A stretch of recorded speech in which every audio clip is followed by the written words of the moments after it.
Pernah kepikiran nggak sih soal perubahan teknologi raksasa yang terjadi di sekeliling kita, tapi seringnya kita nggak sadar. Perubahan yang diam-diam membentuk ulang dunia kita. Nah, hari ini kita bakal bongkar cetak biru di balik revolusi-revolusi tak terlihat ini. Dan Anda bakal kaget karena polanya ternyata mirip banget. Coba deh, bayangin sejenak, waktu Anda lagi streaming film favorit, atau bahkan sesimpel nyalain lampu di rumah. Pernah mikir nggak, apa sih yang bikin semua itu bisa terjadi segitu gampangnya? Jawabannya ternyata jauh lebih dalam dari sekedar pencet tombol. Sebenarnya ada dua pergeseran monumental yang lagi jalan barengan. Yang pertama soal gimana kita dapat listrik, dan yang kedua soal gimana kita dapat informasi. Keduanya ternyata ngikutin pola yang sama persis. Oke, kita mulai dari akarnya dulu ya. Hampir setiap lompatan besar dalam teknologi itu biasanya dimulai dari masalah. Sebuah titik di mana cara-cara lama, infrastruktur yang ada, itu udah nggak sanggup lagi ngelayanin kebutuhan zaman sekarang. Istilahnya udah mentok, nabrak dinding.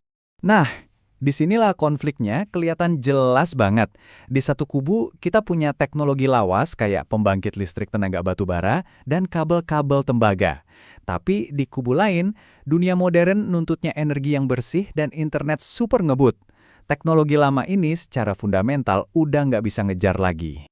Biar kebayang separah apa, kabel logam itu sinyalnya gampang banget hilang, sampai butuh penguat tiap 1 kilometer.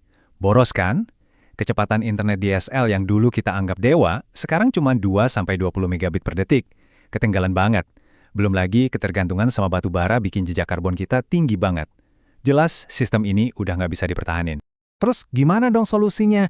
Nah, argumen yang kita bedah kali ini bilang revolusi-revolusi kayak gini tuh ada polanya dan semuanya dimulai dari satu bahan utama, sebuah mesin ekonomi yang super kuat. Konsep kuncinya itu namanya pendalaman modal atau capital deepening. Gampangnya gini deh, ini tuh kondisi di mana ekonomi sebuah negara rame-rame, gede-gedean, nanamin duit ke infrastruktur dan teknologi baru yang modalnya gede. Anggap aja ini bensinnya perubahan. Biar nggak ngawang-ngawang, lihat angka ini. Di tahun 2015, kali aja Tiongkok itu investasi siap-siap ya, 103 miliar dolar ke energi terbarukan. Itu sepertiga dari total investasi global loh di tahun itu. Nah, ini baru namanya pendalaman modal skala raksasa. Tapi, investasi segede gaban itu nggak cuma soal duit. Duit ini jadi pemicu dia nyalain semacam percikan teknologi yang spesifik banget. Para ekonom menyebutnya perubahan teknis yang terarah. Jadi, ini intinya.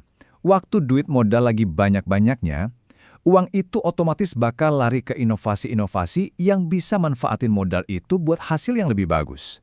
Jadinya, ada dorongan gede banget buat nemuin solusi-solusi baru yang, yaitu tadi, padat modal tapi bisa nyelesain masalah-masalah lama. Contoh paling sempurnanya, serat optik. Jadi daripada kita dorong listrik lewat kabel logam, kita ubah sinyalnya jadi kedipan cahaya. Cahaya ini ngebut lewat serat kaca yang super murni, mantul-mantul di dalamnya, dan hampir nggak ada sinyal yang hilang. Brilian kan? Tapi ya itu, jelas butuh modal gede buat bangun jaringannya. Masalah kabel logam? Kelar. Sekarang kita lihat dari sisi energi. Coba deh bandingin biaya modalnya. Bikin pembangkit listrik tenaga surya itu butuh modal kira-kira 5 kali lipat lebih banyak per kilowatt dibanding batu bara. Ini bukti nyata banget kan, gimana teknologi modern itu jauh lebih padat modal. Jadi, pindah ke energi terbarukan itu bukan cuma soal ganti sumber energi, tapi juga soal ganti seberapa besar modal yang kita tanam.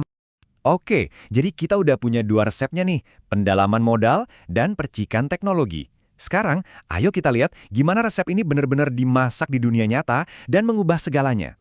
Coba deh perhatiin perubahan di bauran energi Tiongkok ini. Kelihatan banget kan porsi energi modern kayak air, angin, dan surya itu makin gede. Nah, ini hasil langsung dari strategi investasi masif yang kita bahas tadi. Ini buktinya perubahannya nyata. Yang seru, risetnya nemuin kalau proses dari investasi sampai kelihatan hasilnya itu butuh waktu sekitar 5 tahun. Dan ini pas banget sama siklus rencana 5 tahunan Tiongkok. Jadi polanya gini, tiap 5 tahun ada kebijakan baru yang nyuntik dana gede, dana itu mendorong inovasi, dan di akhir siklus, wujud energinya mulai berubah. Terus aja ngulang gitu. Salah satu sumber kita ngerangkum semuanya dengan pas banget. Intinya gini, kalau kebijakan pemerintah itu bisa ngasih insentif yang tepat, kayak keringanan pajak atau aturan main yang adil, maka investasi besar-besaran tadi bakal makin efektif. Hasilnya, proses yang mereka sebut menghijaukan modal sambil menghijaukan energi, Keren ya? Ini benar-benar cetak biru buat transisi yang disengaja. Kita udah lihat gimana cetak biru ini jalan di dua bidang yang beda banget, energi dan data. Sekarang, kita tarik kesimpulannya dan lihat ke depan. Ini artinya apa? Pada akhirnya, semua teori ekonomi yang rumit ini, ujung-ujungnya cuma jadi dua hal yang bisa kita rasain langsung. Kenapa ini penting buat kita? Ya ini, internet yang kita pakai jadi makin ngebut, dan energi yang kita butuhin jadi makin bersih. Dan ini belum selesai loh. Di dunia data, langkah berikutnya adalah bikin semuanya makin kecil dan cepat. Caranya, dengan masukin semua komponen optik ke dalam satu chip. Namanya Photonic Integrated Circuits. Kalau di energi, ya proses pendalaman modal ini bakal terus lanjut, makin ngegeser bahan bakar fosil. Jadi kita udah lihat polanya dengan jelas ya. Investasi modal gede-gedean memicu inovasi teknologi yang padat modal, yang akhirnya mengubah total sebuah industri. Pertanyaan besarnya sekarang adalah, kalau cetak biru ini udah berhasil mengubah energi dan data, kira-kira sektor apa lagi yang bakal jadi target berikutnya?